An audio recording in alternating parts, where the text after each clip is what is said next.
बहुत समय पहले की बात है। गांव में एक सुंदर लड़की आती है। पूरे गांव वाले उसे देखकर हैरान रह जाते हैं, क्योंकि उससे सुंदर लड़की उन्होंने आज तक नहीं देखी होती। अरे गोपाल भाई, वो देखो कितनी सुंदर लड़की है भाई। इसे आज से पहले तो कभी नहीं देखा। लगता है पास के गांव से आई है। हाँ भाई, मुझे तो इससे पहली नजर में ही प्यार हो गया है। कुछ भी हो जाए, मैं इसी से शादी करूंगा। अरे गोपाल भाई, लेकिन ये जंगल की ओर क्यों जा रही है? लगता है रास्ता भटक गई है। चलो, हमें इसे रोकना होगा। कहीं ये जंगल में चली गई तो जंगली जानवर इसे कच्चा ही खा जाएंगे। चलो चलो, इसकी मदद करते हैं। तभी वो लड़की जंगल की ओर चली जाती है। कुछ दूर जाते ही लड़की की सांस फूलने लगती है। वो सांस नहीं ले पा रही होती। मैं सांस नहीं ले पा रही, क्या करूं? मेरी सांस क्यों फूल रही है? तभी पास में उसे एक कुआं दिखाई देता है। वो भागती हुई जाती है और उस कुएं में कूद जाती है। अरे दैया रे दैया, गोपाल भाई, ये कमबख्त तो कुएं में कूद गई। तुम तो शादी से पहले ही विधवा हो गए। अब क्या करें? अरे बेवकूफ, जल्दी चल, हमें उसे बचाना होगा। फिर वो दोनों भागते हुए उस कुएं के पास जाते हैं। रामू, देख, तेरी भाभी की जान खतरे में है। तुझे उसे बचाना होगा। चल, जल्दी से कुएं में कूद जा। वाह बेटा वाह, शादी का लड्डू तुम खाओ और अपनी जान हम खतरे में डालें। मैं नहीं कूदने वाला इतने गहरे कुएं में। हाँ, कमबख्त, तू किसी काम का नहीं है। मुझे ही जाना होगा। फिर गोपाल कुएं में कूद जाता है और लड़की का हाथ पकड़ लेता है। जी, आप ठीक तो हैं? आप इस कुएं में क्यों कूद गईं? आप मरना क्यों चाहती हैं? अरे, आपने मुझे बचाने के लिए अपनी जान खतरे में क्यों डाल दी? कहीं आपको कुछ हो जाता तो मैं अपने आप को कभी माफ नहीं कर पाती। जी, ये तो मेरा फर्ज था। अरे गोपाल भाई, जल्दी से रस्सी पकड़ लो। मैं तुम दोनों को ऊपर खींच लूंगा। फिर रामू उन दोनों को रस्सी से ऊपर खींच लेता है।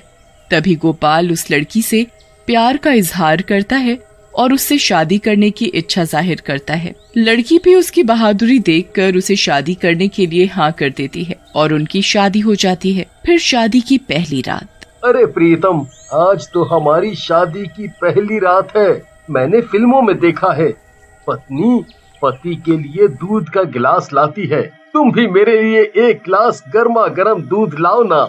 जी ठीक है, अभी लाई। फिर इतना बोलकर राधा रसोई की तरफ जाती है। तभी उसकी सांस फूलने लगती है। अरे नहीं, मैं सांस नहीं ले पा रही। लगता है मुझे अभी जाना होगा। तभी राधा भागती हुई घर से बाहर निकल जाती है।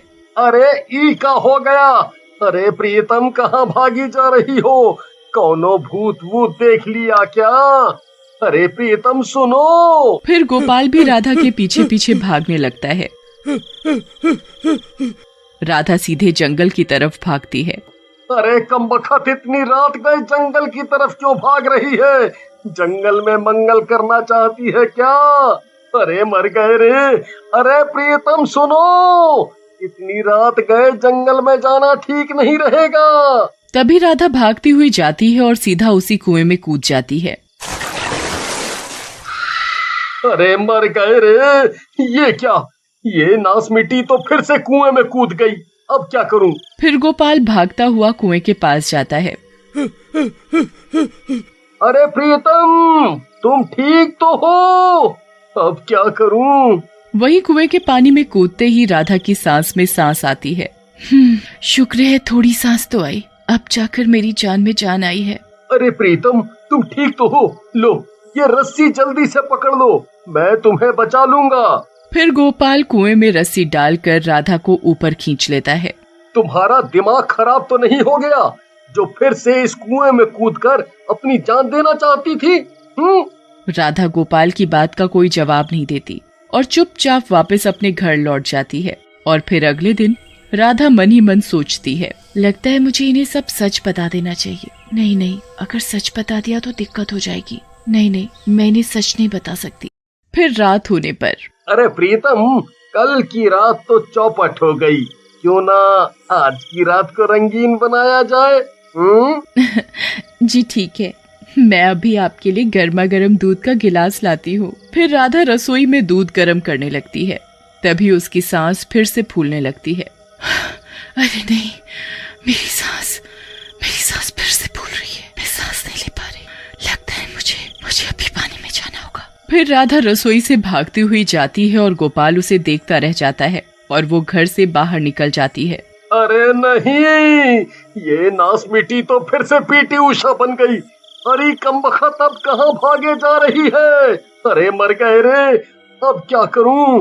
कहीं ये फिर से उस कुएं में कूदने तो नहीं जा रही? फिर गोपाल भी उसके पीछे दौड़ना शुरू कर देता है।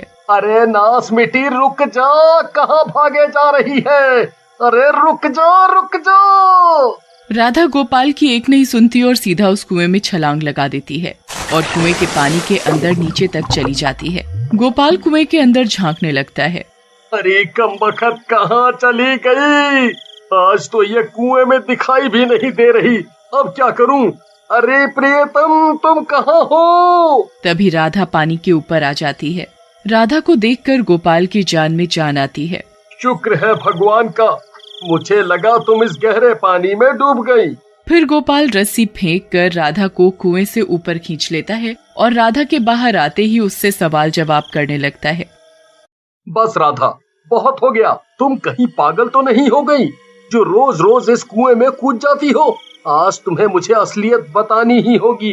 अगर तुम इस शादी से खुश नहीं हो तो ठीक है, मैं तुम्हारे साथ जबरदस्ती नहीं करूंगा। तुम मुझे छोड़कर जा सकती हो, लेकिन रोज रोज अपनी जान देने की कोशिश मत करो। नहीं जी, ऐसी कोई बात नहीं है।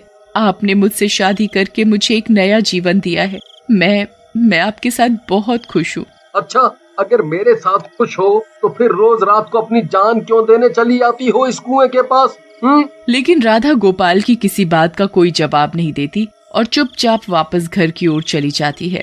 फिर अगले दिन गोपाल मन ही मन सोचता है, एक काम करूंगा, आज इसे बेड के साथ बांध दूंगा, फिर देखता हूँ ये कैसे कुएं में कूदने जाती है। फिर रात होने पर, जी क्या हुआ? आज आप बड़ी शांति से बैठे हो। आज दूध नहीं मांगोगे?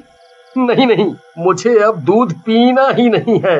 मैं जब भी तुमसे दूध मांगता हूँ तुम कुएं में कूद जाती हो। अरे जी, ऐसी कोई बात नहीं है। नहीं प्रीतम जी, आप सो जाओ, आज आप आराम करो। फिर गोपाल सोने का नाटक करने लगता है और जैसे ही राधा सोती है वो उसके पैर को जंजीर से बांधकर बेड के साथ ताला लगा देता है। अब देखता हूँ अपनी जान कैसे देगी। फिर गोपाल भी चैन की नींद सो जाता है। तभी कुछ देर के बाद राधा की सांस फूलने लगती है। वो जोर जोर से हाँफने लगती है। अरे नहीं, मैं सो कैसे गई? मैं तो भूल ही गई थी कि मुझे कुएं में जाना है। फिर राधा जैसे ही वहां से निकलने की कोशिश करती है तो उसे पता चलता है कि उसका पैर तो जंजीर से बंधा हुआ है। अरे नहीं, ये क्या किया आपने? नहीं, अरे नहीं, मैं सांस नहीं ले पा रही। अजी मेरी मदद कीजिए, मैं सांस नहीं ले पा रही हूँ। तभी राधा बेहोशी की हालत में जमीन पर गिर जाती है और आवाज सुनकर गोपाल की नींद भी खुल जाती है। अरे राधा, क्या हुआ? तुम जमीन पर क्यों बैठी हो? तुम्हारी तबीयत ठीक तो है ना? जी मैं सांस नहीं ले पा रही हूँ। मुझे पानी चाहिए, पानी, बहुत सारा पानी। हाँ ठीक है, मैं अभी तुम्हारे लिए पीने का पानी लाता हूँ। नहीं सर, नहीं, सिर्फ पीने के पानी से कुछ नहीं होगा। मुझे बहुत सारा पानी चाहिए। मुझे कुएं में ले चलिए, मुझे कुएं में ले चलिए। हाँ ठीक है, तुम घबराओ मत, तुम्हें कुछ नहीं होगा। मैं अभी तुम्हें ले चलता हूँ। तभी राधा की सांस और ज्यादा फूलने लगती है। जी कोई फायदा नहीं, कुआं यहाँ से बहुत दूर है, मैं वहां तक नहीं पहुंच पाऊंगी।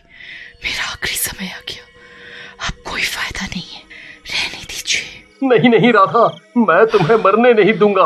लेकिन ये सब हो क्या रहा है?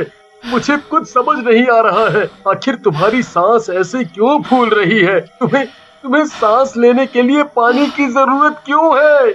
आखिर तुम हो कौन? तभी राधा सांस न आने की वजह से बेहोश हो जाती है।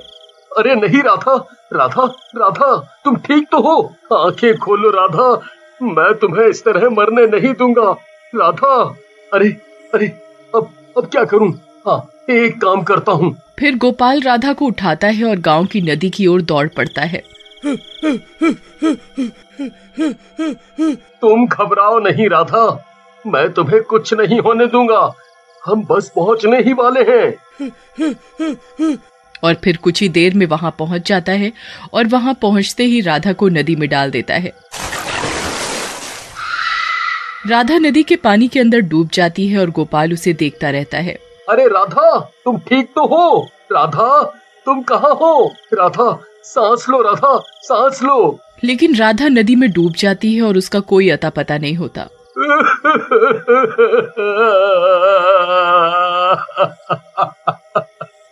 नहीं राधा, नहीं, मैं तुम्हारे बिना जी नहीं पाऊंगा। राधा, राधा, मुझे छोड़कर मत जाओ। राधा, मैं तुम्हारे बिना जी नहीं पाऊंगा। ठीक है, अगर तुम नहीं तो मैं भी नहीं। मैं भी इस नदी में ही डूबकर अपनी जान दे दूंगा। फिर गोपाल भी उस नदी में कूद जाता है और डूबने लगता है। अरे अरे, मर गया। अरे हाय राम, कोई मुझे बचाओ।